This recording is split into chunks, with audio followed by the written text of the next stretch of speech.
Hello and welcome, my name is Robin, and not that long ago I was looking through second-hand DVDs trying to find Christmas movies. But as you can guess from my non-Christmas themed background, I didn't find any. Sure, I found Christmas movies, but nothing that seemed interesting in a review or even watch way. The problem with Christmas movies is if they're bad, they don't care. They're not trying to be good, they're not even pretending to try, they're just trying to be Christmas. It'll be like, "Oh, you're disappointed by phones on Christmas? You weren't exactly expecting the story of a suit woman meeting a town guy and she learns the meaning of Christmas by falling in love?"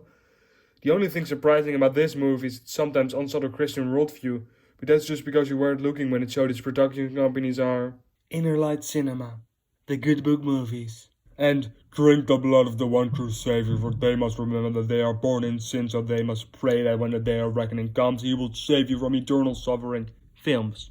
But my thrift store visit wasn't a waste of time, because when I put a 300 middle-aged man, and I'm sure he used to be famous once, but that must have already been dying down when this was made, because he's in a Dad Saves Christmas movie aside. And I was just about to give up, then I found like the three wise men after a long journey, a true Christmas miracle.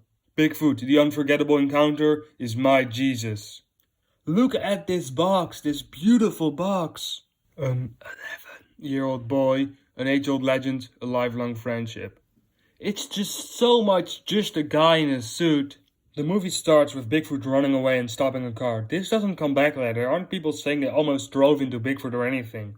Then we see a couple of drunk hunters just chilling when Bigfoot attacks.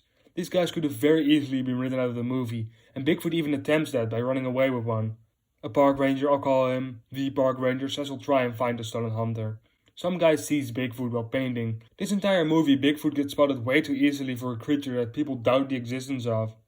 He films it and it gets on the news. This attracts the attention of an evil rich guy that offers an award of $1 million to any hunter who can bring in Bigfoot alive or dead. There's also a team of researchers that want to capture and study him. They're unaware of the fact that the rich guy is the one funding them. This is a great padding shot that shows everybody that's out to get Bigfoot.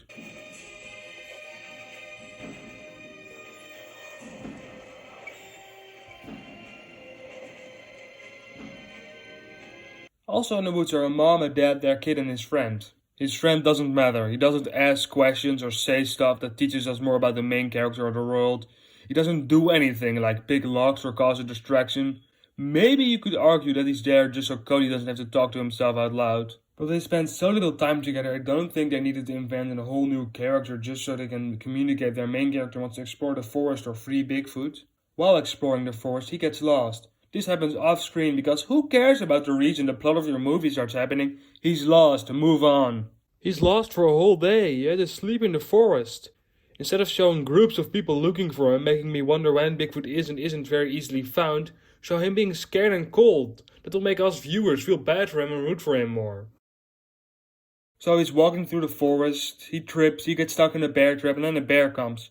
Just when it seems that this might be the end, he sees Bigfoot and asks him for help.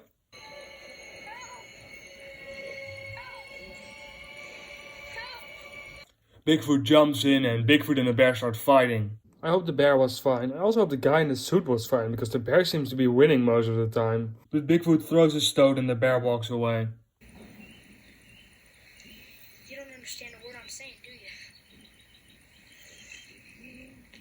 you? Okay, so he really doesn't understand the kid.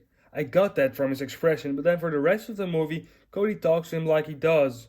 It made me wonder, wait, does he understand? But then at the end of the movie, Cody says this. I know you're not gonna understand a word I'm saying.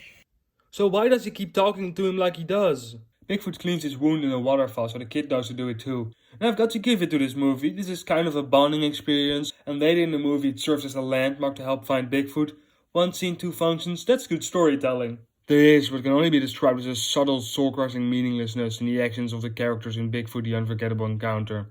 I've had days where I've woken up sad because my dreams made so little sense that they perfectly illustrated the hidden sadness inside of me, inside of all of us. We know there is no God, no afterlife, and even if there was, there is still no meaning to the universe. Why is Cody walking with Bigfoot? They really don't explain that. They don't share motivation, they're really just doing it because it's a kid-safe special friend movie and they're supposed to become friends. The researchers spot them and when they realize that the boy and Bigfoot haven't nearly spent enough time together for him to be carrying him on his shoulders, they intervene. They put Bigfoot in a cage and Cody gets back to his family. You realize the money that can be made because of this?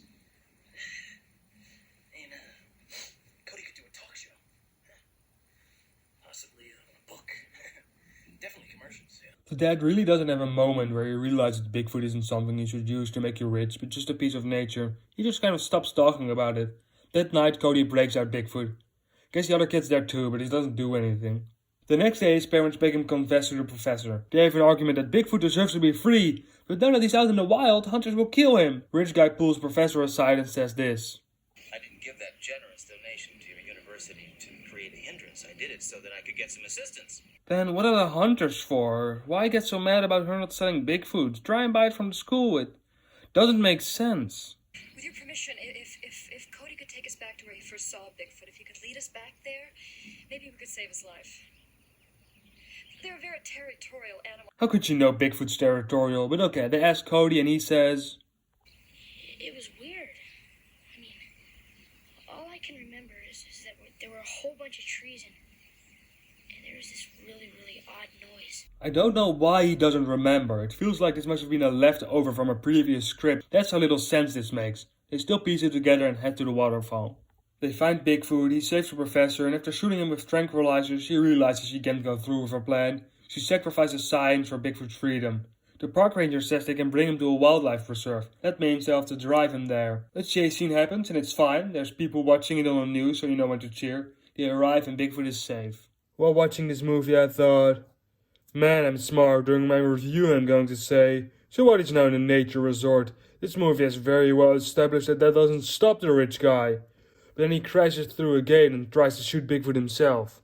But the movie's still bad. At 1832 there's a boom icon shot. Then the news does say he's safe because he's in the preserve. But this time it's true because there's only one guy that wants Bigfoot and he's in jail. So, Nick, do you think I can come in here with my students from time to time and observe him? Yeah, I think that could be arranged. Then what was her sacrifice for? Sure, it was written in this world animals can be treated well and be studied, but you know, she learned something, now she just gets to have everything.